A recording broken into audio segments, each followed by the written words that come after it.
The collapse of the Central Front had a strong impact on both Army Group North and the XX Army Corps in the south.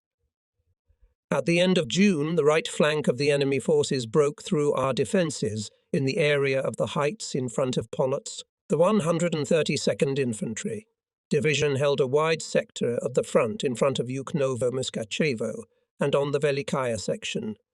On the night of June 28–29, a police regiment moved forward to replace the shabby grenadiers holding the positions of I Battalion, 437th Grenadier Regiment. There were 60 of us left in the second company, and we crawled away from our trenches across the swampy terrain which we had held for weeks under the onslaught of superior enemy forces. We passed a tank that had been hit in the winter battles, its sides already rusty and its hatches open like gaping wounds, and we moved slowly through the swamp on a winding split and burned road. Kettles, sapper spades, and other things clinked quietly against the steel helmets hanging on our belts, and the Avans sent bullets after us as we moved away. 5 kilometers behind the front line, the battalion gathered on the edge of a small grove that gave the appearance of shelter from the ubiquitous aircraft. Our company field-fielder, Novotny, fed us a hot meal and supplied us with some little things we had been unable to get in the weeks we had been on the front lines. For hours we just sat on the side of the road or lay under the tormented pine trees, enjoying the first warm rays of the early morning sun. It was simply a luxury to be able to stand at full height again without fear of anything, to enjoy the freedom of movement again without fear of meeting a sniper's bullet. The obligatory bottle of schnapps was making its rounds. Young and less experienced grenadiers, recently arrived in the thinning company, immediately refused the scalding homemade drink, which left an unusual tingling in the throat. We owed this rare charm to the talent of Feldfebel Rohrer, who skillfully constructed a distilling apparatus from a broken Russian field kitchen that we had captured during the Crimean campaign. He converted the stove for our use with an intricate weave of copper tubing and bits of rubber fuel hoses, and he loaded it with portions of potatoes and rhubarb picked up in abandoned villages or captured in partisan hiding places. Passing the bottle to each other, we felt a subconscious connection that only survivors know. Together we had experienced wind and heat, life and death. We survived hails of bombs and shells. We tended to our wounded, buried the dead, and marched forward into new combat, knowing that we would eventually come to the end of our journey. Most of us owed our lives to the skill and sacrifice of other soldiers from our company, many of whom were no longer with us. We survivors lay on the Russian soil, the smell of which and the touch of which had become so familiar, and dozed in the summer sun. While we were lying quietly in small groups, drinking schnapps and discussing things unrelated to the war, our idyll was interrupted by the rhythmic snoring of approaching horses. Sitting upright, I noticed that Oberleutnant Kaiman, who had recently arrived in the division, was approaching us, along with several officers from the regimental headquarters. He stopped his horse a few meters from where I was sitting. Getting up and standing at attention, I mounted and saluted him, trying to give him as much respect as was possible in this setting. "Good day, Herr Oberleutnant," I said as I saluted. He stared at me for a while, sitting on his horse, before answering me. "Lieutenant Biedermann, you are drunk," he said in a loud voice. "Yes, Herr Oberleutnant," I replied. "Drunk?"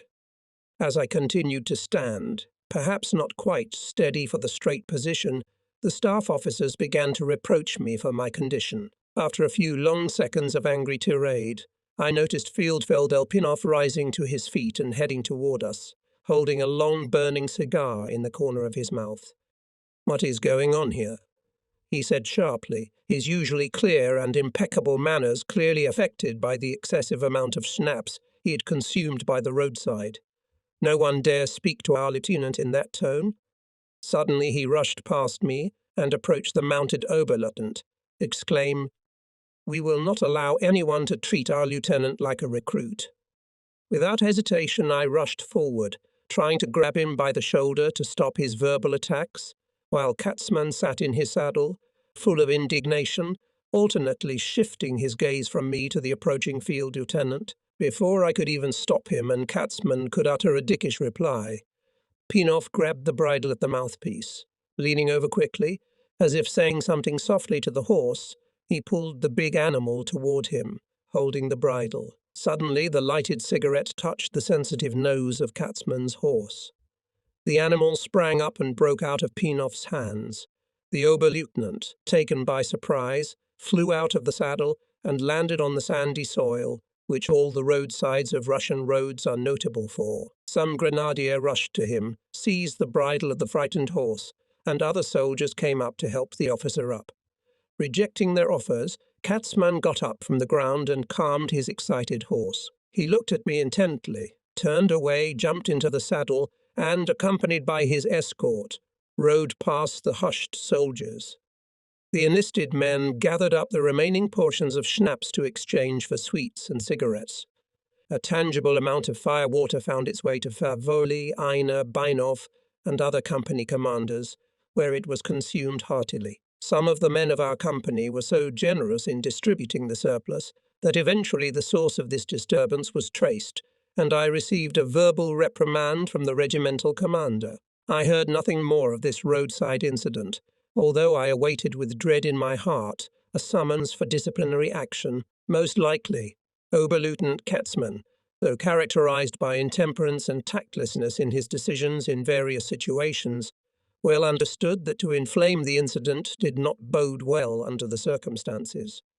The battalion commander, Captain Schmalfeld, summoned the company commanders to battalion headquarters to familiarize them with the current situation. He solemnly announced to us that far to the south the enemy had broken through our front, and we were given the task of protecting the open flank of Army Group North from huge concentrations of Russian troops flowing past us to the west. The battalion was hastily loaded into vehicles, and we headed south on roads littered with clouds of dust. By the end of the day we were south of Dune. After a short pause given for the battalion to assemble, we moved south and then got off the vehicles. The grenadiers prepared for battle, tightened the straps of their steel helmets, checked their water flasks, made sure that the machine gun magazines were fully loaded and that the weapons were once again functioning without failure. Tarpaulin pouches with hand grenades were distributed, and the grenadiers shared the burden of spare machine gun belts. Suddenly, an open, all-terrain vehicle pulled up to our position, and sitting in the front passenger seat, Oberleutnant Katzman shouted over the roar of the air-cooled Volkswagen engine running. "Lieutenant Biedermann, now show us what you can do." I put my hand on the edge of my helmet in agreement, and he disappeared in a puff of dust. We struck south, without artillery support, broke through the barrage of Soviet howitzers and soon after came under concentrated mortar fire, but miraculously suffered no casualties. I led the company forward, and as soon as we cleared a small height we suddenly found ourselves on a road filled with Russian sappers diligently engaged in mining in the evening twilight. The Russians rushed for cover, at the same time opening fire with machine guns in an attempt to defend themselves, but their unit came under machine gun fire, which was opened by Einer, firing from the hip. The enemy was dispersed, and we captured 2 wagons and a truck under cover of our small arms and hand grenades.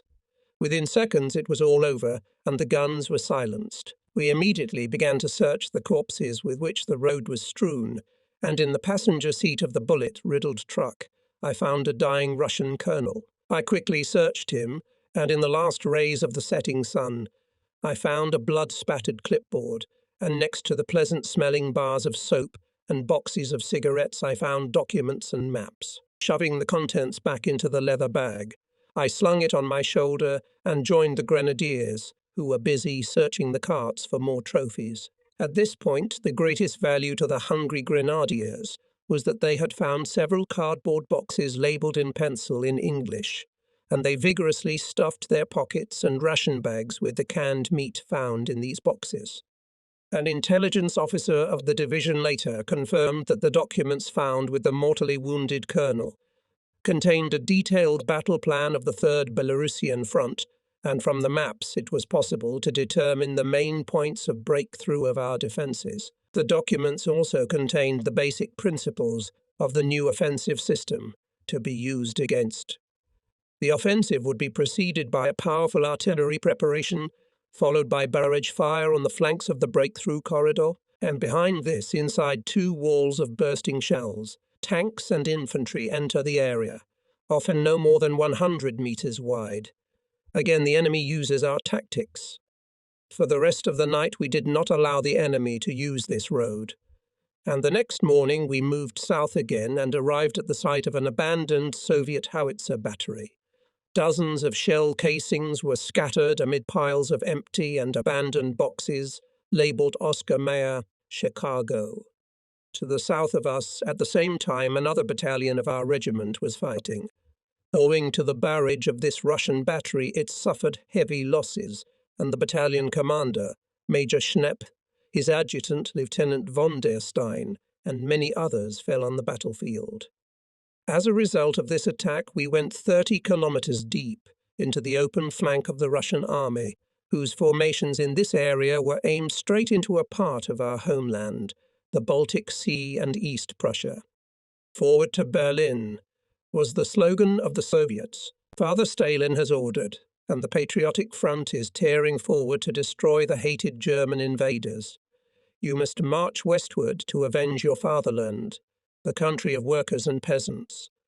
The women of the enemy will be yours. There the water will flow from the walls, and you will be able to wash and drink from porcelain vessels. We instinctively sensed the misfortune that lay ahead, but even the most skeptical among us could not even imagine the fury with which our adversaries from the east would fall upon our motherland, holding positions from the south. The regiment was bypassed, and the threat of encirclement arose. During the night from June 30 to July 1, we received orders to move south in the direction of Meoria. The battalion was divided into two groups. I was assigned as a group commander in Ambrosius Battle Group, which included 2 grenadier companies, a reserve company, 2 self-propelled anti-aircraft guns, and a heavy anti-tank gun. Colonel Ambrosius had recently commanded a non-commissioned officers' course in Riga, and then was pulled out of there in broad daylight with his staff and cadets and thrown into battle. This front, like many others we visited, could be defended only by weak forces. But even then, the defence was limited to certain strategically important sectors.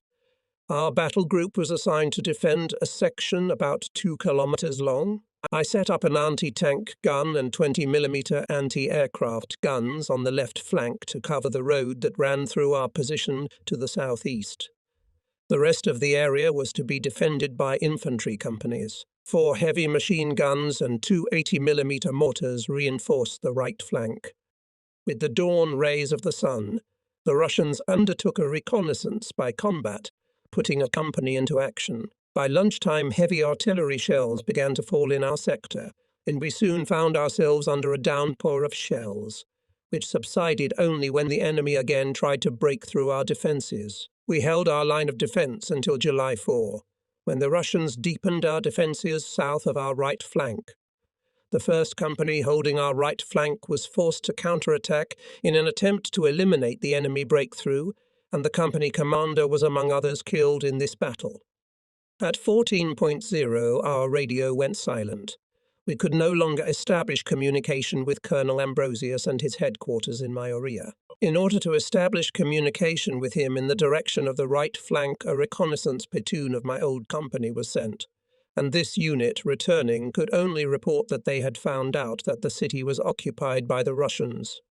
Our battle group continued to hold its position in spite of repeated attempts by the Russians to break through our left sector, with infantry reinforced by tanks. In the evening twilight, when the grenadiers were at their battle stations, I, crouched on the ground, was next to the radio operator, who, bent over his radio, tried unsuccessfully to establish communication on the old frequency.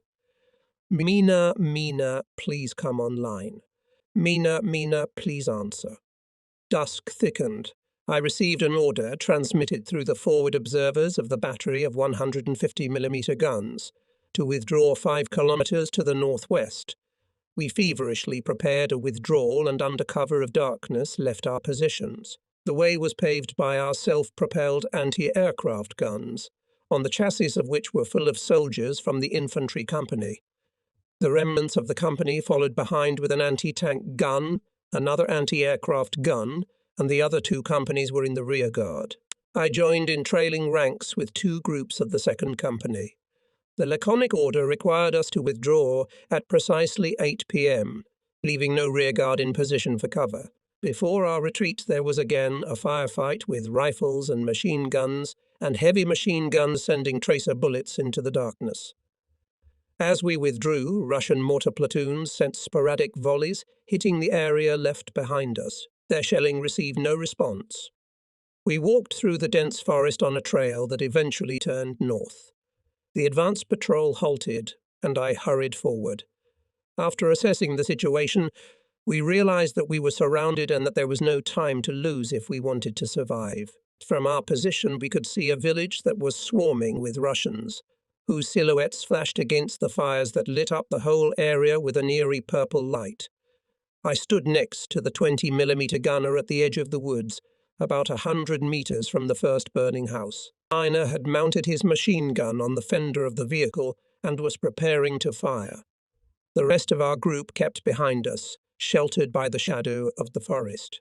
After a moment's hesitation, we moved forward, skirting the village from the east, while the flames of the burning huts cast ghostly shadows among the trees. Despite the murmur of the self-propelled anti-aircraft gun's engine, the Russians we had left behind us never spotted us, and we eventually reached a forested swamp. In the diffused light of the field lamp, I discerned that my map showed the northern edge of this swamp, and beyond it an empty quadrant. That is, no information that we needed so badly. Nevertheless, I realized that even this poorly drawn map contained more information than many of our units would have about this area. We walked through the forest until we came to a clearing under the cover of mighty trees. From a small eminence, I looked north and northwest, and about 10 kilometers away we could make out several rockets hanging silently in the sky. It was the Russian Air Force that had launched them, preparing to approach the target for bombing. There was the front line, and it was also our target. I told the men of our objective, and we moved into the darkness. A fresh summer dawn marked a new day, July 5, 1944. We emerged from the forest as the first morning rays danced across the meadows and wheat fields of a slightly hilly landscape. After some 100 meters of travel, some hill appeared in sight, on which a primitive wooden barn was thundering. Together with the advance patrol, I cautiously approached this structure, intending to inform my deputy about our next action. And suddenly, some 30 meters away from us, a Russian major with a pistol in his hand jumped out of the waist-high wheat and shouted in broken German, "Krauts, surrender. You are surrounded." Only a moment of silence reigned. Suddenly a line from the machine gun of our field officer cut the major's chest. Instantly the air was filled with the rumble of gunfire. Russian machine guns were firing at us almost point blank, and we were trying to shoot back while lying in the open. The first 20mm anti-aircraft gun, still hidden in the woods only 100 meters behind us, and unseen by the Russians, opened fire, and its shells whizzed over our heads with a terrible crackling sound. As they burst in the field ahead of us, we could clearly see small puffs of grey smoke. Soon a second 20mm anti-aircraft gun also came into action, and taken by surprise that such overwhelming firepower had suddenly appeared in the midst of their fighting order, the Russians in numbers of about 100 men fled from us for cover in the ravine. Infantry companies crowded the left and right sides of the road, forcing their way forward through the green shoots of wheat. With anti-aircraft guns and an anti-tank gun in tow rumbling along the road, we were dashing northward. Adding the gravity of our situation, compounded by our limited ammunition, was evident to every member of our group. I shouted over my shoulder to the soldiers hurrying after me, "Oh, whoever wants to surrender can stay here. The rest will break through." There was no need to look back to make sure that no one had been left behind as we hurried forward.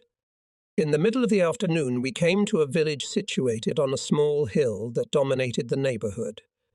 Having ruled out the possibility of the village being occupied by the enemy, I prayed to God the place was only a few kilometers from Dune, where our troops should be stationed. The village was defended by two obsolete but still formidable T-26 tanks, which, emitting puffs of black smoke, were choosing a position to meet us with fire from rotating turrets as we approached, showing great skill and bravery. Field Philbinoff managed to get close and destroy one of them with a shaped charge shell. One of our anti-aircraft guns took a direct hit in the engine, and I ducked near the smoking chassis, while the gunner continued to hammer the enemy with continuous fire. A scarlet rivulet of blood flowed from the sleeve of his tunic. The second Russian tank froze in place, and while its crew tried to leave the vehicle, the tankers fell to the ground under the downpour of fire from our riflemen. We rose from our positions and rushed into the village, screams bursting from our throats as we fired and pelted the houses with grenades. A machine gunner, barely 20 years old, was wounded in the shoulder. Waiting a moment to grab an MG-42, I yelled to him to make his way to the anti-tank gun where he could be taken aboard a self-propelled gun. Shooting from the hip, I rushed ahead of the others, and we broke through to the opposite side of the village. We tore forward, leaving burning dwellings behind us, and soon reached the next village. There were no Soviet soldiers visible there, but the inhabitants had already made full preparations to celebrate their liberation by the Red Army. And we suddenly found ourselves among them before they could recognize us in our threadbare uniforms and camouflaged helmets. They peered out of the corridors and windows of their dwellings, shouting greetings and waving pieces of white and red cloth. Women prepared to greet their liberators with jugs of sweet cream, and children stood by with wooden spoons. Horrified, they suddenly realized that the aliens armed to the teeth were not Red Army fighters at all, but enemies. Exhausted, hungry, in tattered uniforms, stained with mud and soaked with sweat.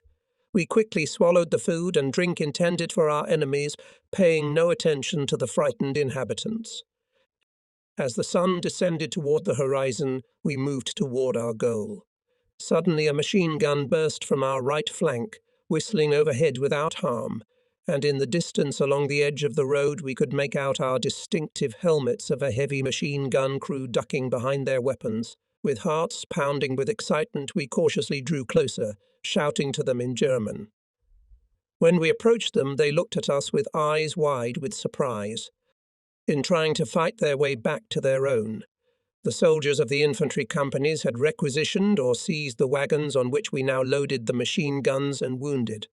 Some of the men travelled barefoot, having hung their worn boots on the backs of their horses. The uniforms were all in shreds, white bandages stained red and brown standing out as a vivid testimony to the battles we had been in. The exhausted group reached the location of the colonel who had orders to defend Mioria. He stood in a neat, spotless uniform surrounded by officers from his headquarters near a table at a crossroads of country roads. A tent had been pitched in the back. On my feet, trembling with fatigue, I reported the return of my unit. A large map was spread out on the table, and I tried to show him our escape route. For 3 days and 3 nights we had been in constant motion, without a moment's rest, and my eyelids grew heavy as I explained the situation to him on the map. Suddenly, quite unexpectedly, the colonel yelled at me in a way I had not heard since officers' school. I instantly woke up. While he was berating me for my appearance and posture, I could barely restrain myself from throwing the table and the map at him and the surrounding officers, some of whom were glaring at me ominously, while others seemed confused by this outburst of emotion. The colonel ended his tirade with a request that if his map was needed to report on our escape route, that I remove my grubby finger from it. I abruptly cut short my report, and without uttering a word, left their amiable company as quickly as possible. I returned to the column of ragged grenadiers standing by the dusty road, and we moved on. In spite of the great sense of relief at being back with our own, we were overwhelmed with longing for our old regiment. We longed so much to be with our family again. We were searching for the road to our unit, when we noticed an artillery carriage with the round battle emblem of our division, and we realized in which direction we should step. The next morning, July 6, we set out to guard the front lines in the area of Druya, and during the next few days changed positions to cover a line 10 kilometers long south of Druya. Antonovka, Sosnovka, Malinovka. On July 12, we lay low near Krasnogorka on Lake Snudy before rushing south again to strike at the exposed Russian flank. This offensive, from July 13 to 19, we targeted Lake Strosto and Dundelnia Plusa. On July 12, the regiment was positioned 50 kilometers southwest of Donneberg, in front of an elevation which afforded our enemy excellent opportunities for shelling our troops.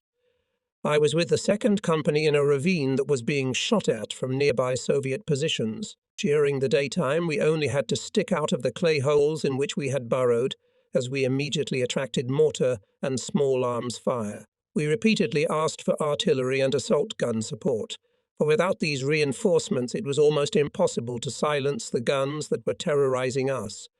We were well aware that even an attempt to do such a thing would lead to disaster. Colonel Sepp Drexel came to our aid with his 436th Regiment. He was given the task of closing the gap between our division and our southern neighbour to the southwest of Plusa. To my soon relief, Uncle Sepp took command of both regiments, and with 2 assault guns, the experienced commander cut deep into the enemy flank. After this blow, we were able to go in to assault the heights from our lower positions, capture Soviet trenches, and drive far south toward Lake Strusto. This attack provided Army Command with a brief respite during which the right wing of Army Group North, which had fought for the western heights in front of Polotsk a few days before, could be withdrawn to a less threatened area. For his initiative and actions taken to stabilize the situation on the southern flank, Colonel Drexel was awarded the Knight's Cross, which he fully deserved. On July 29, we redeployed to Eknista. For a week we held our position, during which time Captain Schmalfeld was killed, and I assumed command of the battalion. We were then ordered to move south, and long columns of shabby grenadiers rushed to Stockmanshof on the Divinsky bridgehead. And there we remained, holding a thin line of defence, for nearly 2 weeks, until we were moved north again and crossed the Dina on a pontoon bridge. Once across the river, we attacked northward into the Urgli area. On July 20, 1944, Count Klaus von Stauffenberg planted a bomb in the Führer's headquarters in order to eliminate the Brown dictator. The repression resulting from this assassination attempt on the supreme commander of the Wehrmacht and the greatest military leader of all time was felt even on the front lines on the Eastern Front. Since June 30, 1944, our exsanguinated companies had been fighting continuously. It took an hour, a minute or a second to fall asleep, close our eyes and briefly escape the horror. We were exhausted and depleted. The environment was destroying the militia both physically and mentally. The front forced everyone to fight for survival every minute. And then, on top of the disasters and losses we were experiencing, came the news of an assassination attempt. Mere words cannot express the thoughts we had at the news of the attempt on Hitler's life. For years we continued to fight desperately for the fate of our homes and our families. But as rumours of the true situation on the home front began to multiply along with the exhortations of political leaders away from the guns, we began to question more and more the integrity of our leadership in Berlin. Painfully, we began to realize that our sacrifices, our years of constant exposure to suffering, deprivation and death had left these leaders indifferent and insensitive to everything, but what benefited and enriched them personally. We began to pray to heaven to put an end to this devastating conflagration into which so many millions of people had been plunged.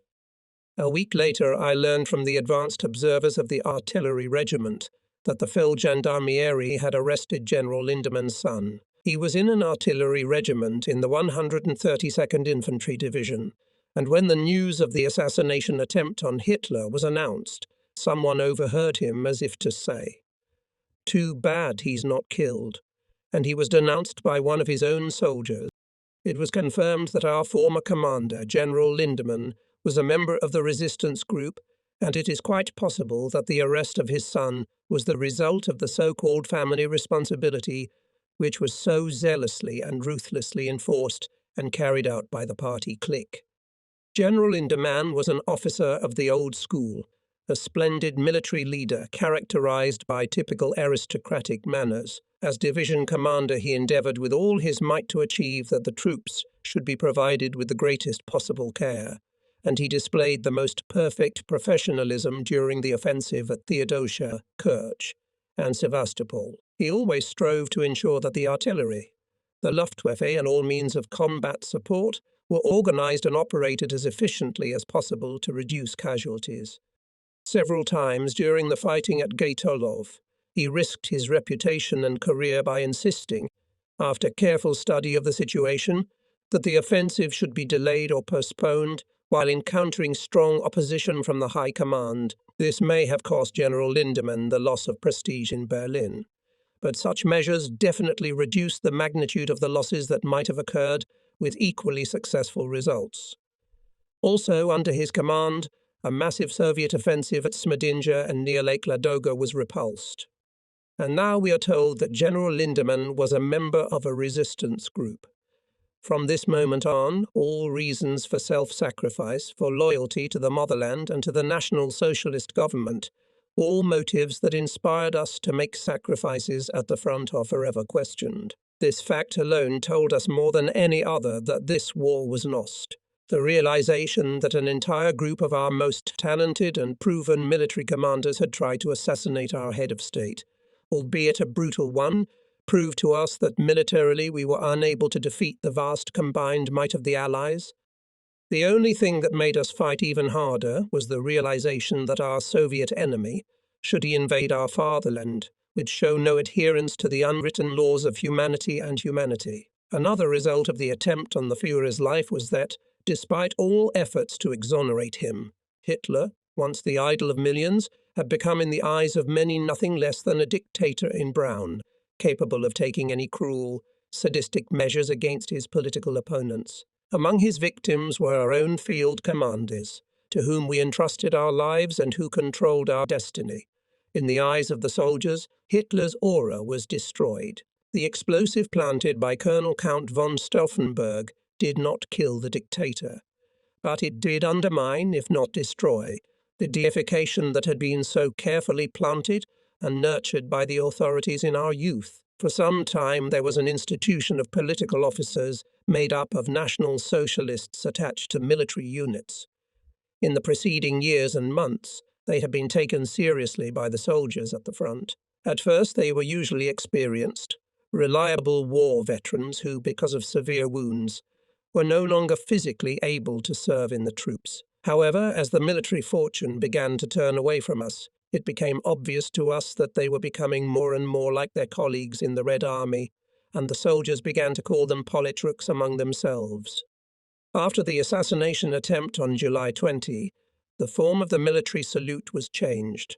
Henceforth, the universally recognized traditional greeting, putting your hand to the visor of the cap or the rim of the steel helmet, was forbidden. The highest in rank in our country, Reese Marshal Hermann Goering, considered more suitable for the manifestation of loyalty of the Wehrmacht to the ruling system, greeting the Nazi party. This party salute, that is, the raising forward of the right outstretched arm, was viewed with displeasure and contempt by soldiers who respected military traditions, and this order was taken as an insult by those who valued high standards and character. Indeed, in the eyes of the soldiers, the compulsory use of this salute served to unite them with those exalted members of the party who had developed the talents to sit back at home during wartime, and such a salute epitomized those for whom such contempt was now felt. Even before the order, such a salute was considered ridiculous and impractical in a military environment. After the order, it was not uncommon to see whole companies carrying bowler hats in the right hand to avoid the forced demonstration of their loyalty to the party. Our anxieties about the event of the assassination attempt in relation to the situation at the front were short-lived. The ordinary soldier at the front was so immersed in the problems of his own survival that he had little time to think about the consequences of the assassination attempt. In later years, among friends, we told each other that not one of us shed a tear about it. All sympathy for politicians, no matter what the situation, had dried up during the years of hardship and suffering at the front, and in the endless years and months of captivity that followed. Above all, however, we were bound by the oath we had taken as German soldiers. We swore to defend our country with arms even at the cost of our lives, and even a change of command or policy could not release us from this oath. An assassination attempt was not necessarily regarded by the soldier as an act of treachery, for in the natural course of events at the front, we began to identify our loyalty with ourselves and thus made a distinction between the armed forces and the brown-shirted leadership in Berlin. 15 years later, I learned the story of the death of our general, who, in my opinion, was an exceptionally brave and talented division commander, a fine officer and an unforgettable leader in the recollections of those who knew him and served under him. A description of what happened to him was kindly provided to me by his son and widow, who received this information in a letter from Dr. Charlotte Pommer of the State Hospital in Berlin. The general was hiding in the house of an architect in Berlin, an act for which both this man and his wife paid with their lives. The Reich government announced a reward of 500,000 Reichsmarks for information that would allow him to be caught, and the Gestapo set off in pursuit. According to former German Red Cross nurse Gertrude Lachs, General Lindemann was shot by a Gestapo officer who took him to the State Police Hospital at Berlin, nahe 40 Scharnhorststrasse, on September 3, 1944. This upper officer wore a ring with the initials AT or TA. She was told that these security officers, on duty under the direction of Criminal Police Councillor Zard, entered the house on Reichskanzlerplatz, where General Lindemann was hiding. After their arrival, the general managed to lock himself in a room on the top floor, and then he attempted to climb out of a window onto the roof. The Gestapo man managed to dislodge some of the planks of the door, and he managed to fire 2 shots at the figure trying to escape through the window. And then the general apparently collapsed, and when the Gestapo man asked him if he was wounded, Lindemann, "Yes, twice, I believe," at 2:30 p.m. The general was taken to the hospital with a bullet wound to the abdomen and flesh. The hospital staff was instructed to attend to the treatment of the wounds he had received during the arrest, and the patient's care was strictly classified with consequences, while preparations were being made to treat the wounds he had received during his arrest. He was placed on a stool and then placed on an operating table, to which his right arm was strapped. He asked for this arm to be bandaged, but it was explained to him that this was a normal precautionary measure taken prior to surgery. An anesthetic was then administered intravenously, and, falling into unconsciousness, the general said in a loud voice, "I am General Lindemann. I am innocent. I am dying for Germany. Please tell my wife." During the operation, which lasted 1 hour and 40 minutes, it was discovered that the colon had been shot twice, and this led to infection, which caused inflammation of the internal organs. The wound in the flesh of the upper thigh was also attended to. After the operation, he was placed in room 116 of the surgical ward, near which 2 Gestapo men were constantly stationed for security. While he was still under anesthesia, both his hands were tied to the edges of the bed. It was agreed that the investigation would be carried out when his condition allowed it, and he had the strength to endure the interrogation. The next day, the patient's condition improved considerably. Night nurse Gertrude Lachs explained to the SD staff that as long as the patient's hands were tied, he could not be given proper care, and she succeeded in persuading them to release the knots for the morning and evening washings, which lasted about an hour and a half.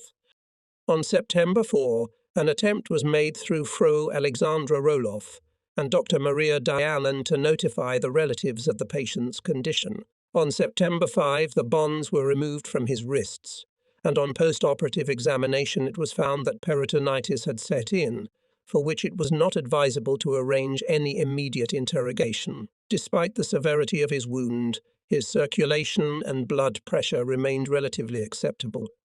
During the many air raid warnings that plagued Berlin during that period, he was moved from his ward to the operating bunker, and he noticed that the SD officer was trying hard and always to put him in the safest place possible, perhaps for the safety of both the SD staff and the general himself. Once, when the SD guard had left him in the care of a nurse for a moment to get some rest, General Lindemann asked, "Sister Gertrude, what is the situation at the front?" In view of recent events, the nurse did not know how she should answer this delicate question, and, hesitating, asked, "Don't you know what happened to you?" "Of course I know, but it doesn't matter because so many people are dying," he replied. On another occasion, he thanked her for her concern for him and mentioned that he had 2 sons at the front. Local peritonitis developed into a generalized infection of the abdomen, and the general's condition began to deteriorate. On September 11, a blood transfusion was scheduled. At noon that day, someone called the Gestapo staff and warned them that a plan might be underway to free the general. For the next few days, the SD employees slept with loaded pistols placed next to them on the night table. On September 13, Professor Hoach, chief surgeon of the state hospital, examined a patient in the surgical ward.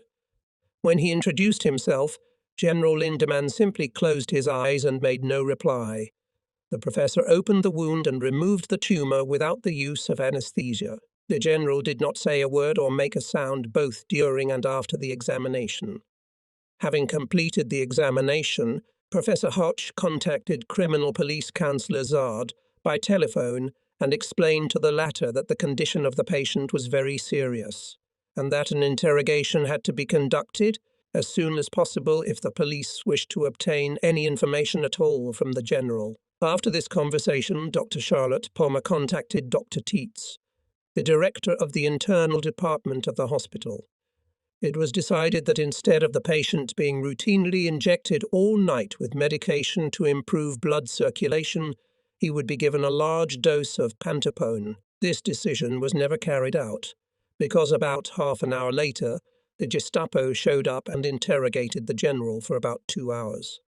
On the evening of September 13, the news of his arrest was broadcast over the radio network, and the next morning a report of the incident first appeared in the newspapers. On September 21, in the afternoon of September 21, he was again interrogated for a short time, and that evening his condition deteriorated dramatically. At about 3:00 a.m. on September 22, his blood pressure dropped, and about 2 hours and 15 minutes later he lost consciousness and never woke up. During interrogations, and while in the hospital under guard, he never showed outward signs of physical pain. After his death, his body was taken away by the Gestapo, and his final resting place remains unknown. Final retreat. In July and August, despite our lack of formal training in this art form, we became masters of withdrawal and retreat. The old soldiers played the role of the battalion's backbone. Divided into small fighting groups, we no longer belonged, as before, to our own division, but were constantly moving from one unit to another, and outwardly this seemed hardly planned or organized. We began to rely for the most part on our own resourcefulness for supply and support, and realized that any situation was capable of sudden change. Previously, when a unit took up new positions, the organization of normal supply and support had been an obligatory thing, which included the setting up of guns and the delivery of food rations to all troops, as well as an elaborate plan for the care of the wounded.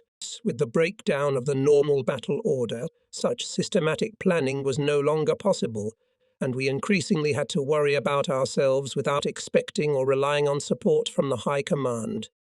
We established a responsive, confident intelligence network that kept us informed of the general state of affairs at the front.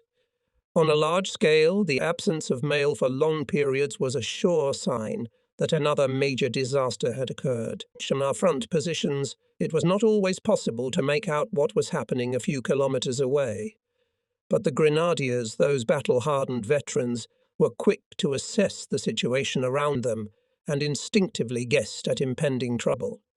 At a distance, we could hear the heavy artillery cannonade as the enemy prepared to strike at some part of the front, and by the distant gunfire and the familiar sounds of rumbling engines and rumbling tractors associated with heavy equipment, we could determine that a breakthrough was being made on our right or left, and thus gain a few precious minutes to make hasty preparations for withdrawal, although the order to do so would inevitably come at the last possible moment. In the early morning hours, I arrived at our new defensive position in the vicinity of Donneberg and set about setting up the defensive line and instructing the remnants of the battle group. and I Battalion, 437th Regiment. With me were several non-commissioned officers and non-commissioned officers. A few hundred meters behind our position, we found a depot where a supply field officer was guarding large supplies of provisions that had not yet had time to be moved farther to the rear. We asked him if we could get something for the grenadiers, and as if by accident we hinted that in a few hours this very spot would become a forward line, and added that in our experience the first mines would begin to fall here about noon. He replied that he was ready to open the storehouse to us with all his heart, if there was still time to distribute all the cash to the fighting units, but added that he had been ordered to await transportation to evacuate what he admitted to be a huge stock of flour, liquor, and cigarettes. I immediately reported the situation to the battle group headquarters and asked for instructions regarding the warehouse, but received nothing in reply. Meanwhile, our second company began to arrive, intending to take up positions in front of the depot, and rumours spread like fire among the soldiers about the treasure awaiting its fate. The commander of the second company appeared, surrounded by his grenadiers. While the field fable intendant evaded a direct answer and hesitated, platoons of infantrymen in faded, threadbare uniforms and battered camouflage, helmets covering their unshaven, sunburned faces began to approach. Coming up were grey-green columns of soldiers, battle-weary, with grenades on their belts, automatic rifles dangling from their hips. And here came the machine gunners with long, sunshiny 7.92 caliber cartridge belts and Faust patrons slung over their shoulders. Suddenly the field fable seemed to realize the perfect gravity of the situation. The front was coming at him. He immediately jumped into his car and disappeared toward the rear in clouds of dust, throwing the storehouse and all its contents upon us. Police carts were quickly found, and the soldiers of the machine gun company entered the storehouse to begin evacuating the supplies. Cigarettes, food and drink were brought out in great quantities, and all were spread out on the roadside for the soldiers of other units to fend for themselves as they passed by. Most of the supplies were distributed before the end of the day, when the depot came under the inevitable fire from Russian artillery batteries and was eventually destroyed. Over the next few days, F.C. Hogan Adel, my former commanding officer during the recruit period, destroyed his 9th Soviet tank in close combat while commanding a platoon in the 14th Anti-Tank Company. At the end of the day, he was ordered to take 3 men with Faust patrons on a road trip by car. This road marked, as it were, the dividing line between them and the neighbouring division, and we had the task of blocking this way for enemy tanks that might try to use it. About halfway to the intended point, they came across a large group of infantrymen of the neighbouring division, retreating in the direction of the rear, and they warned the grenadiers that it is impossible to go further, because the column of Russian tanks is approaching. Taking this warning into account, the soldiers began to look for a good position, when suddenly the gearbox of the truck failed. Taking 2 men with him, Godinardo went forward on foot. Around a bend in the road, they suddenly found themselves facing several Russian tanks a few hundred meters away. In the evening half-darkness, the sergeant could see that the armor of the tanks were full of heavily armed infantrymen, and the grenadiers immediately dived into the roadside ditch, praying to God that they would not be noticed. When the column got closer, a sergeant with a Faust patron on his shoulder took careful aim at the first tank and achieved a direct hit. The entire column instantly stopped, and the infantrymen jumped from the tanks and rushed into the dense undergrowth about 20 paces from the ambush where Godinardo lurked. And Godinardo opened fire on the group of Russians with his automatic rifle. The almost point-blank fire that the Russians suddenly found themselves under, combined with the thickening darkness, created brief chaos in the enemy ranks. They began to shoot back. But in the darkness, the anti-tank group ran across to the other side of the road where other soldiers were waiting for them, and the hand grenades thrown by the Russians exploded without any damage in the place abandoned seconds earlier. The grenadiers quickly changed positions again and dived for cover in a roadside ditch. A few seconds later the column moved forward again, and the men were ordered to let the first 2 tanks pass and fire on the third. For several minutes the rumble of the approaching column was heard, and as the enemy tanks approached, one of our soldiers fired a false patron and hit the lead tank, which was immediately engulfed in flames. The rest of the tanks rolled back and began to stay away, and there were still many infantry with them.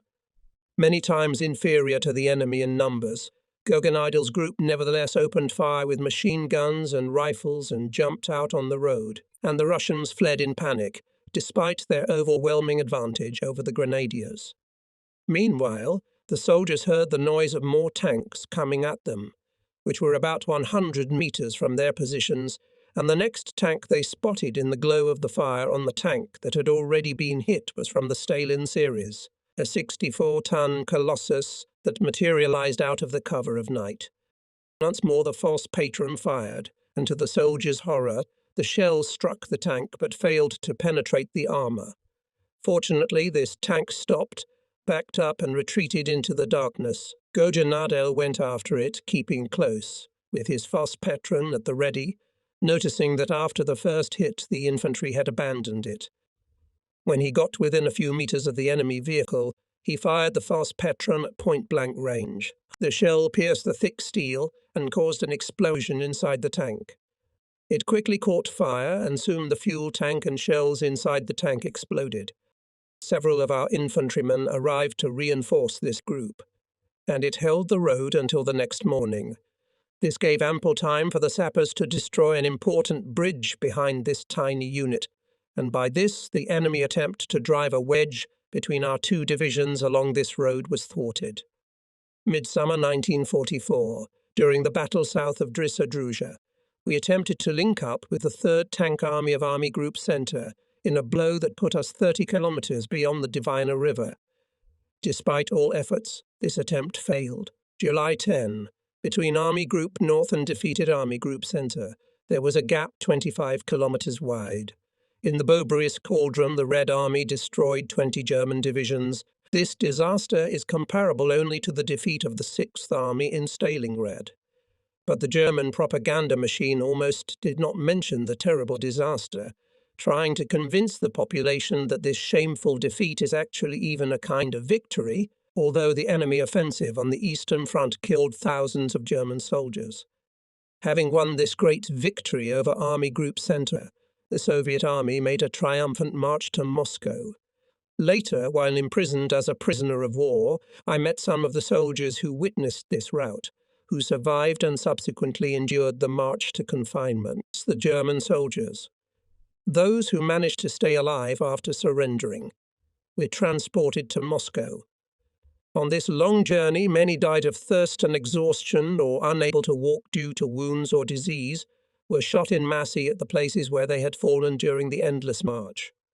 Eventually, the prisoners were rounded up in large camps near Moscow in preparation for the victorious march. To add strength to the starving prisoners after their harsh ordeal, they were fed fatty soup, which they greedily devoured. Then they were forced to march in columns of 24 in a row through Moscow. They marched past Soviet generals standing on bleachers for spectators, while the city's population lined the streets by the thousands. Allied embassy representatives and dignitaries were present as guests of honor, and the victory march was caught on film by journalists from all over the world. After weeks of deprivation, the digestive systems of the prisoners of war could not cope with the diet they had been given in recent days, and as they marched through the city, the battered columns suffered an acute attack of dysentery that forced them to defecate even more severely than usual. Dozens of prisoners of war were unable to control their stomachs during the victory parade, and a movie was later released in the United States showing the excrement of Nazi invaders being washed off the streets of Moscow as an example of the agony of defeat. In ancient times, it was a general rule for victors to drive their captives through Rome or Carthage. The captives became slaves of the victors, but nevertheless there was often a semblance of protection for them through laws and basic rights. In the 12th century, captives often enjoyed little or no protection and were completely dependent on the mood of the victors. They could be beaten, forced to labor to death, or simply starve to death. Among those who fought in the East, there was a generally recognized opinion that it was better to die on the battlefield than to suffer an unknown fate in a Soviet power camp. This mentality was often reflected in the many acts of courage displayed by individual soldiers and entire units. In the final days of the war, it was not uncommon for entire companies, battalions, and combat groups to fight to the last man, and the survivors were captured only when there was no ammunition left and their wounds were too severe to continue further resistance. In July, a powerful group of 29 Russian infantry divisions and tank corps of the 1st Baltic and 3rd Belarusian fronts broke through a gap in the defences of Army Group Center and headed west to the Baltic Sea. After this breakthrough, the fate of Army Group North, consisting of 23 German divisions, was sealed. These doomed, isolated and completely cut off from Germany. The divisions were later renamed Army Group Kurland and held on, despite the huge disparity, until the last end. In July 1944, the Army Group's front in the south ran west from Chokolan to Mitava. The Soviets succeeded in breaking this line with a force of 20 divisions, and on July 29 they appeared at Tukkum, and thus reached the Baltic Sea coast. Although the German divisions fought desperately at Aknist, at the Dinsk bridgehead at Stockmanshov, and in the Ergli area, they still found themselves cut off from the only possible land road to Germany.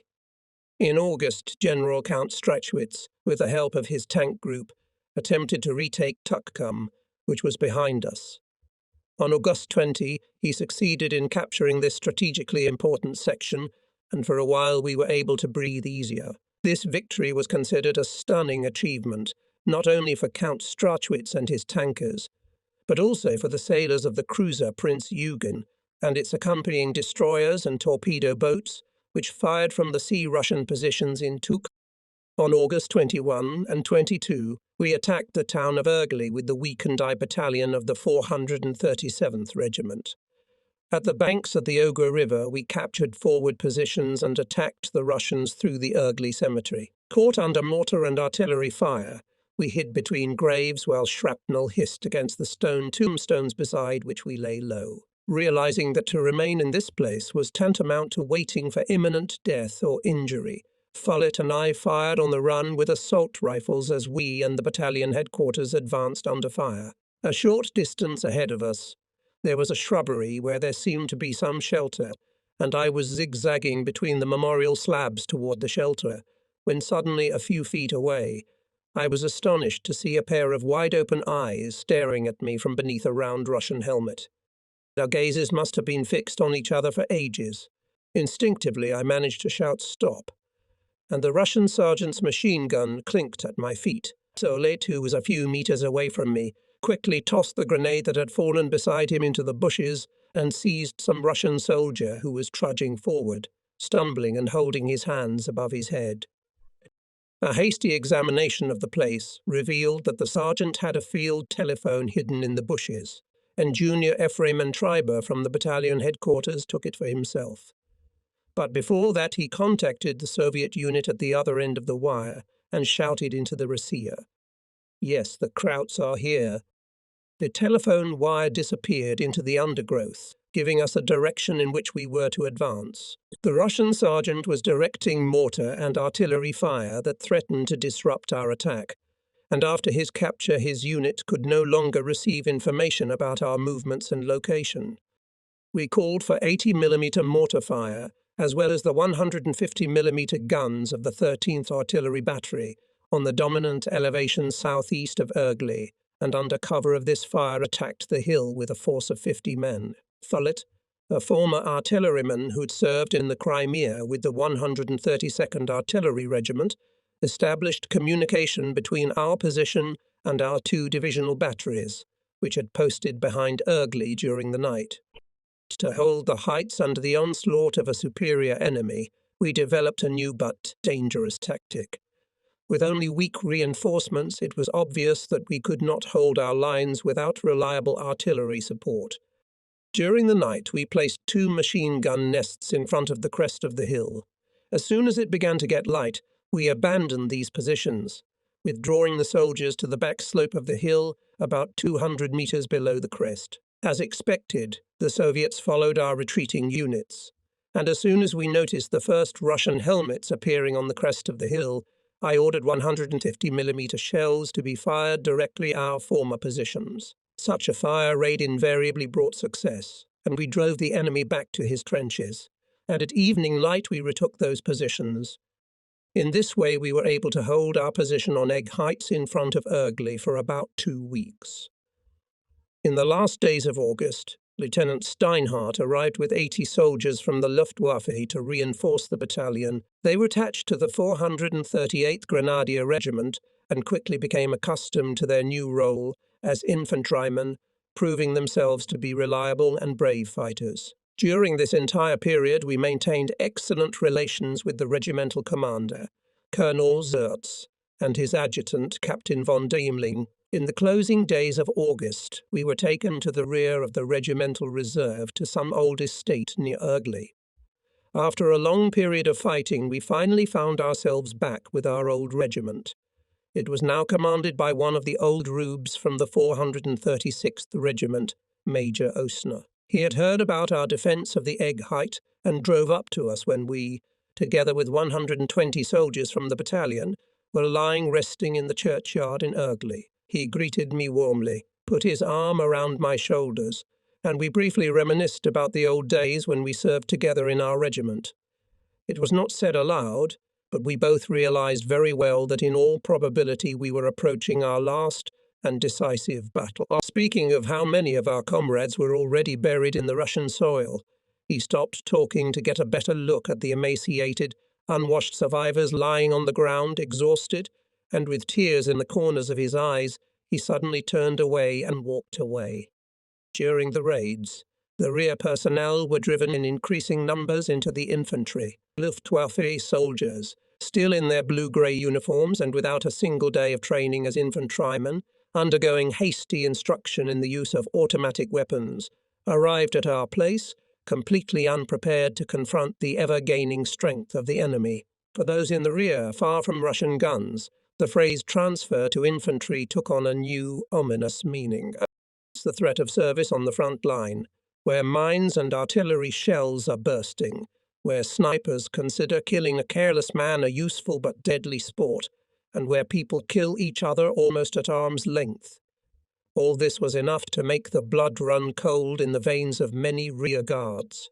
The phrase punitive transfer was heard more and more often in the troops. The term was regarded with disgust and contempt by old infantry veterans and those who had survived many battles, and its use as punishment for rash or real misconduct created ill feelings between battalion veterans and those soldiers who were transferred to us for disciplinary reasons. Old infantrymen wondered, are the years spent on the front lines, the hardships endured and the horrors endured considered nothing more than a disciplinary measure? In particular, there was a certain Colonel General whose highly prized patch of rank, in the view of those who had personally encountered his distinctive leadership style, could only have come about because of the Gold Party badge he wore and his philosophy in which he placed the National Socialist Party above his loyalty to the troops whose lives were entrusted to him. Colonel General Schörner had made it a practice to punish soldiers, non-commissioned officers and officers, by immediately transferring them to the infantry for the slightest infraction. Everyone agreed that this high-ranking gentleman clearly did not understand anything about the code of honor that existed in the German infantry. By sending the guilty to the infantry as punishment, he contributed to the decline of the soldier's willingness to sacrifice himself for what was presented to him as right and just. One evening, a certain field fellow trained as a gunner reported to me from battalion headquarters for duty. He informed me that he had arrived by order of the Colonel General, had been demoted and sent to the front line. The next day we received the punishment report, neatly printed as an official document on Army Group North letterhead, signed by the Colonel General, a large-sized S as the capital letter of the surname Schörner. This well-trained soldier was by profession a master of precision instruments, had studied at the Army Armory School, and as such could be considered an indispensable asset to his battalion. But, as he explained, the Colonel General was not interested in how the battalion would go about repairing its machine guns and rifles, but that discipline must be maintained, and that infractions must be severely punished.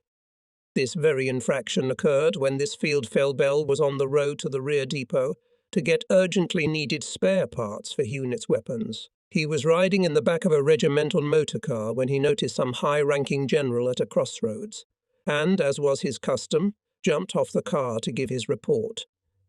With his left hand he took the pipe out of his mouth and held it pressed to his side as he saluted. He could not put the pipe in his tunic pocket, for it was unsmoked and would have burned his uniform.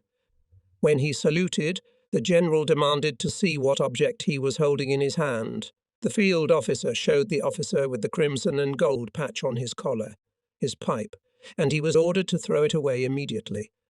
Then the feldfebel obediently tapped the pipe against the sole of his boot and quickly slipped it into his uniform pocket.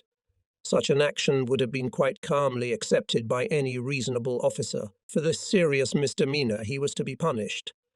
For several days he was at the battalion headquarters, where he found something to do, repairing and renewing the weapons damaged in the battles. Almost a week later I was visited by some one-armed staff officer who had suddenly appeared at our headquarters. This lieutenant had been given the unenviable task of finding out if the soldier involved in the incident was really serving his due punishment, and here, for the first time in my military service, I made a false report. This man was killed in action 2 days ago. The officer disappeared after that, and I have never regretted the lie I committed. It is the duty of every officer to look after the welfare of his soldiers, and I believed that the skill of a field officer and his ability to keep our guns in the best fighting condition in war was far more valuable than mere obedience to this absurd order. During the last few weeks the division has been withdrawn behind the Russian-Baltic frontier, and once more the European soil is beneath our feet. This territory had, for centuries, served as a geographical buffer between Central and Northern Europe, and between East and West, to the casual observer. This faintly undulating terrain seemed to have a peaceful atmosphere. The hilltops were crowned with sparse pine, maple, and oak trees. Shallow valleys were covered with grass, damp peat bogs and small lakes surrounded by birch trees. The area was dotted with small, swift streams flowing to the Dina, which in turn flows into the Baltic Sea near Riga. The population was mostly engaged in agriculture or forestry. The land here is fertile and the climate is comparatively mild for Eastern Europe. Cattle, pigs and sheep are raised in abundance, and people live in wooden houses with large rooms, baths and sturdily built animal barns, spacious. Well-made cellars are usually built close to the houses. During the fighting in the areas of Stockmanshov, Aknist and Ergli and from Riga to Courland, we used cellars, whenever possible, for battalion and company headquarters. The local estates, somewhat smaller in size than their Prussian neighbours to the west, are scattered over the terrain, and the villages are located along primitive roads that were created more for horse-drawn wagons than for motor vehicles. Although the farms and villages bear the distinctive characteristics of Eastern architecture, the larger structures in towns and cities have a decidedly Gothic character. The towns have churches and public buildings of the Lower Germanic Baroque style of the Middle Ages. The peaceful landscape with its clean houses. Villages and towns reminded us of our own homeland, to the extent that it was even a little easier to bear the present situation, being cut off and isolated from our usual family circle and familiar surroundings. The field kitchens welcomed arrivals of fresh vegetables, young potatoes and pork, and the supply officers and company field officers were busily trying to improve their reputations by competing with each other to see who could best supply the soldiers at the front. In the last days of August, battalions and regiments of the 132nd Infantry Division fought west of Modoni and near Ergli against an enemy far superior in manpower and equipment. After these heavy battles, the 437th Grenadier Regiment had to be disbanded because of the huge losses and with no hope of replenishment. On September 14, the last commander of the 437th Regiment, Major Oxner, Knight's Cross, was killed in battle near Ergli. He had been wounded no less than 8 times during the war in Russia and before he could recover from his most recent wounds, he met his fate on the battlefield. Early in September, Captain Diedel took command of the battalion. He was a true Bavarian with a sense of humour and an athletically built man. He was known for his short pipe, which he called his nosegay. I remained attached to headquarters, acting as battalion adjutant, and Follett was the supply officer. Our medical officer was Gerd Piner, and the machine gun company was commanded by Captain Fred Fuchsius, who we nicknamed Per Gunt. The few survivors of the friends of our old circle became inseparable, and only wounds or death could break the bonds of our comradeship. It must be said that this was the only positive aspect we experienced during our total war. When the 437th Regiment was disbanded, its units were transferred to headquarters. The 13th Infantry Company, the 14th Anti-Tank Company of the 436th Grenadier Regiment, and the 438th Infantry Regiment. Only one Grenadier battalion remained intact and was allowed to carry the name I.E. Grenadier Battalion of the 437th Infantry Regiment, although it had already been attached to the 436th Infantry Regiment. Those of us who belonged to the 437th were proud to continue to carry the old numerical name of the regiment. The commander of the 436th Regiment, Colonel Sepp Drexel, Knight's Cross Commander, was one of the few commanders who had been through both world wars and survived. He had an impeccable reputation for absolute fairness and loyalty, which he constantly demonstrated in front of his troops. He was a commander with the rare talent of knowing when the situation called for strict discipline and when something could be allowed. The troops called him in a friendly way Papa Drexel, and those who were on closer terms with him often allowed themselves to call him Uncle Zap. The rookie officers and soldiers immediately developed an excellent rapport with him. Once again, we narrowly escaped disaster. On September 14, enemy forces with strong support of tanks broke through on our right flank. They tore forward and on September 16 bypassed Ergli, thus cutting us off from the main forces on the field. After this serious event, it was no longer possible to hold our positions, so we again broke through the encirclement and occupied the heights west of Ergli, and these positions we held for several days. The leaves on the trees began to take on the colours of autumn. In long columns we marched westward on cobblestone roads, taking territory further west, as our retreat was jokingly called by the gallows humour of the soldiers. Despite the losses we suffered in breaking through the Soviet encirclement ring that had recently closed around us, we continued our organised retreat, approaching the sea, from which further withdrawal was no longer possible. Far to the north, at the end of September, the Russians began their offensive between Narva and Pskov. This offensive caused the withdrawal of all German troops north of the Divina, and the plan for the evacuation of Riga was set in motion. A long campaign began, marking our final retreat into Courland.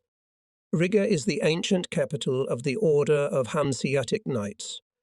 We had to accept the dubious reward of seeing the once beautiful city behind us, now in its death throes.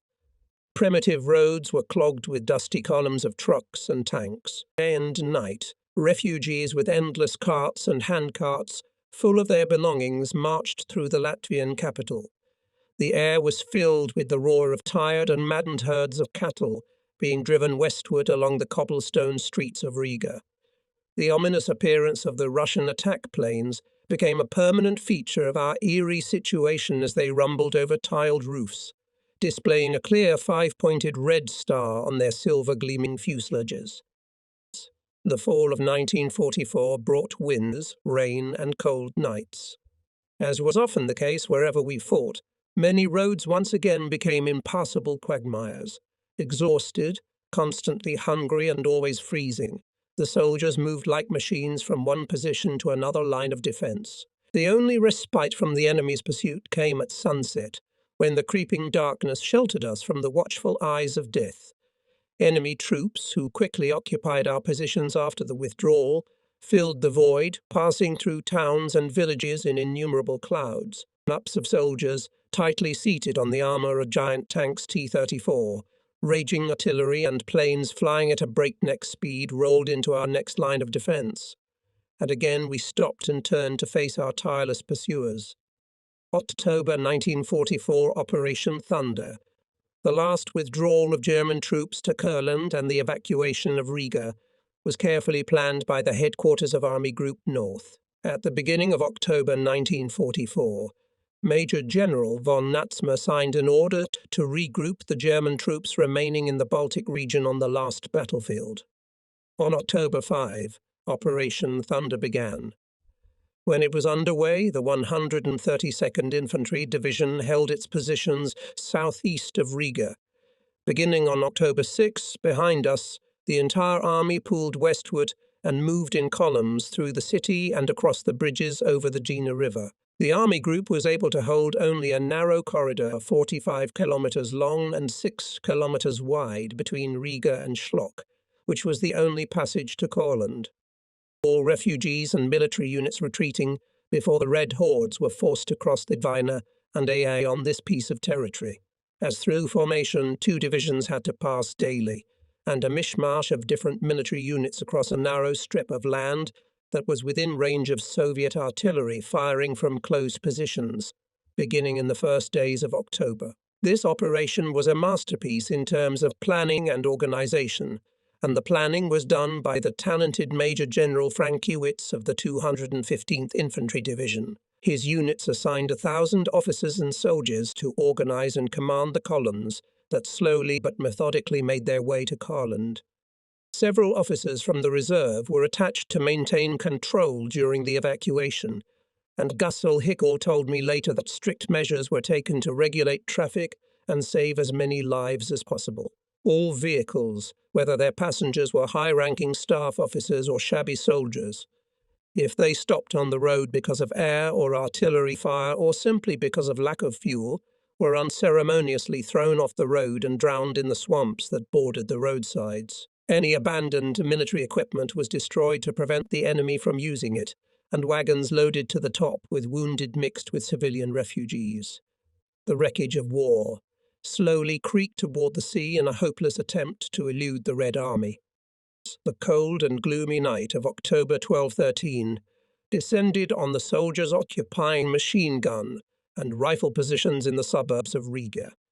When the drizzling rain began, the last infantrymen of our battalions, who had the dubious honor of being in the rear guard, marched through the burning city. On the approach to the big bridge over the Dwina River, General Wagner, commander of the 132nd Infantry Division, stood silently with Papa Drexel. They watched the columns in grey field uniforms pass by without a word to the measured clatter of worn boots on cobblestones, interrupted only by the occasional clang of a machine gun against a bowler or a helmet hanging from a sturdy leather belt. Glimmers of flame danced in the black sky, soaring over the opera house in the centre of the city, casting grim shadows on the grey columns striding across the ancient bridge as the once victorious army retreated, shattered into pieces. At exactly 0:30, my column approached the Divinsky Bridge, spanning a river that seemed black and repulsive in the night. Being at the head of these soldiers entrusted to me to guard the battalion's withdrawal, I knew that we represented the last German Wehrmacht force to cross the Dwina at Riga from east to west. As I approached the 2 lone figures whose vague silhouettes were visible on the bridge against the flickering light of the dying city, I stopped and saluted. After a brief pause, during which we looked at the uneven column passing us, the last general, major, and lieutenant crossed to the other side, it suddenly came to me that on this very spot 25 years ago stood Schlageter with his cannon, in a noble struggle to prevent the Red Revolution from sweeping through ancient Ordensland. At Feimsislau, with the dawn came a damp and cold day. As the sun broke through the dense grey horizon, an officer from the bomb squad turned the handle of the blasting machine connected to the explosive charges in the Divinsky Bridge. A giant fireball rose into the sky above the river, and a colossal explosion erupted, from which the bridge finally collapsed into the Dwina River, cutting us off from the Soviet army once again. It was about 100 meters away. The ferry with the last remnants of the rearguard crossed the river and docked at the shore. As the bridge rumbled down into the swift river current, Large chunks of stone rained down on the vessel, striking and seriously wounding the retreating soldiers. Thus Operation Thunder came to its ominous end. We reached our new and final battlefield, Courland. For 3.5 years, almost without respite, the 132nd Infantry Division confronted the enemy on the Eastern Front. This last front was not only the geographical location of our last resistance to a superior enemy, but it was also the final culmination of our fighting. While our homeland in the distance crumbled in fire and death during these final months of the war, Army Group Courland continued to hold the lines, albeit steadily weakened by casualties. There was a shortage of ammunition. Our artillery batteries were allowed to expend only a limited amount of shells per day. Machine guns were allowed to fire only in short bursts.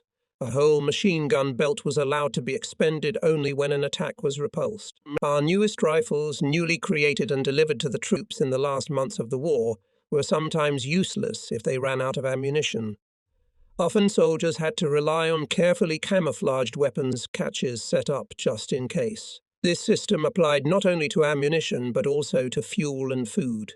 Stockpiling drivers always kept a few carefully stashed jerry cans of fuel in reserve.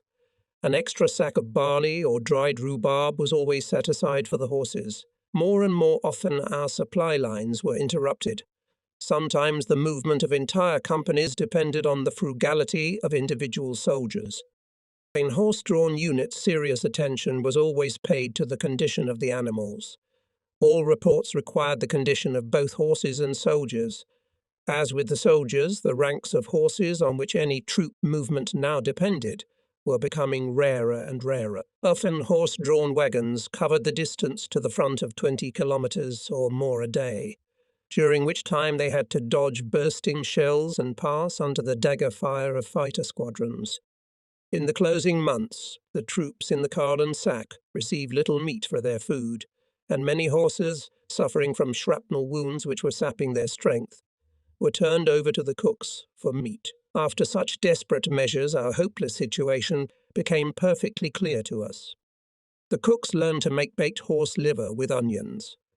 Goulash made of horse meat was added, which brought temporary relief to our lean and sparing rations. In the first days of January 1945, I was given a rare leave of absence for valor, and from my company I took 10 kilograms of smoked horse meat as rations for the time of the road home.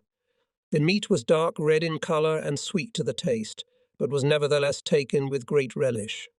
After the evacuation of Riga, we again had the opportunity to enjoy fresh sausage that had been rescued from a warehouse in the Latvian capital. As we boarded Wehrmacht trucks and wagons before leaving for our new destination, we stuffed our grocery bags with this delicacy. Despite the advancing Russians, we took with us all the contents of the vodka factory. For several days now we had been on our feet. Our retreat was carried out at night, and before the beginning of each day we entrenched ourselves in order to prevent any unexpected attack by the Soviets from our open rear, should the enemy suddenly intend to launch a massive attack in the direction of the Baltic. In front of our retreating troops, the roads were clogged with refugees fleeing the red menace that was following us on our heels. Drawn wagons and farm carts, women, children and old men trudging along the soggy roads in columns of misery and sorrow. The regiment took up new positions on Lithuanian soil far south of Frauenburg. The 2nd Company of the 437th Regiment occupied the town of Pekilie. In the centre of town stood an ancient wooden church, and about 100 yards away was a smaller wooden sanctuary, also at least 200 years old.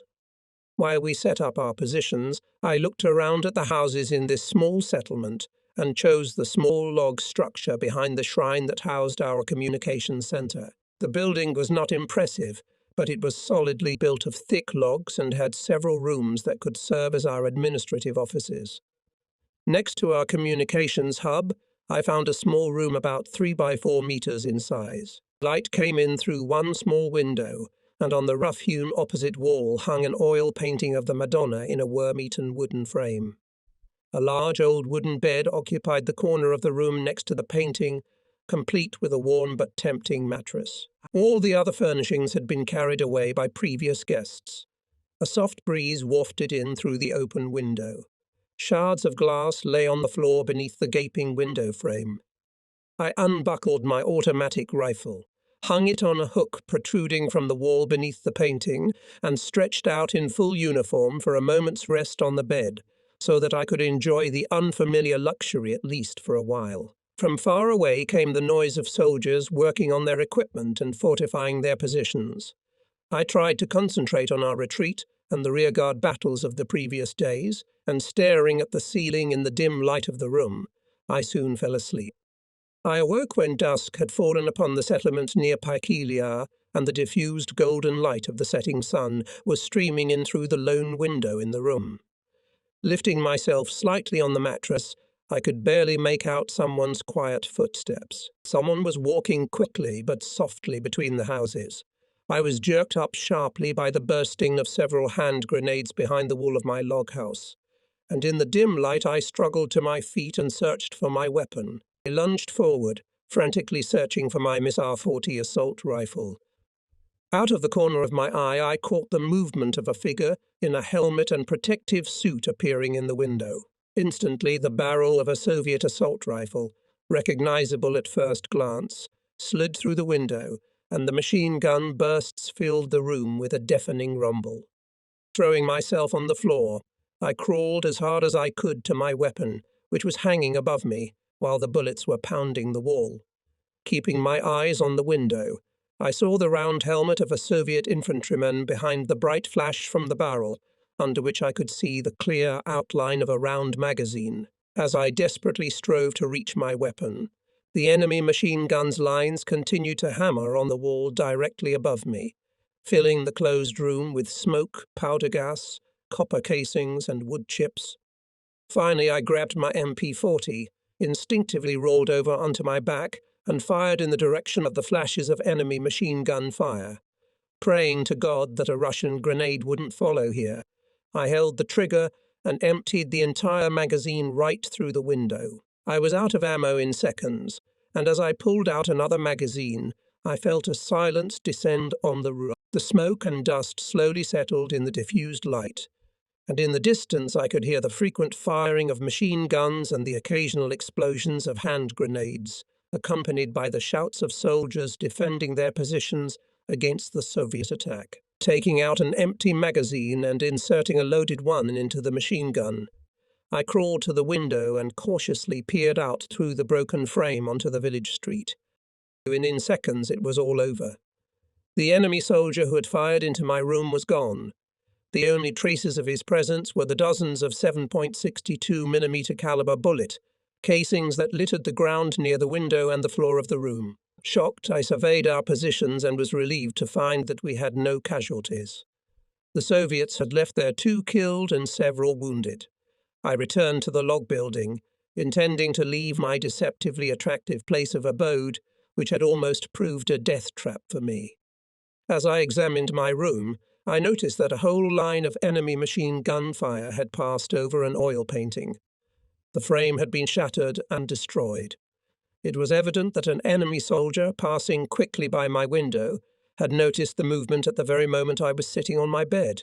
In his haste, he instinctively stuck the barrel of his automatic rifle through the window and fired at the silhouette visible in the dim light. In the midst of a decisive moment, that silhouette in the painting caught his full attention, and he focused fire on it from close, killing distance in a confined space. That alone gave me vital moments to grab my weapon and defend myself. A few days later, the village came under heavy artillery fire, causing a building to catch fire. I took the bullet-riddled painting off the wall and removed it from its mangled frame, determined to stop further destruction of the Madonna whose painted face had saved my life. Then I turned the painting around to take a closer look at the damage done to the canvas, which was several centuries old. It was then that I noticed that despite the long line fired at point-blank range, not a single bullet had hit the face or body of the Holy Virgin. Numerous bullets pierced the background of the painting, forming a deadly halo of fire, but the face remained untouched. This painting was with me at all times until my last vacation to Germany, where I chose to leave it in the safekeeping of my family as a reminder that, whatever the outcome of the war, I would be kept by this painting.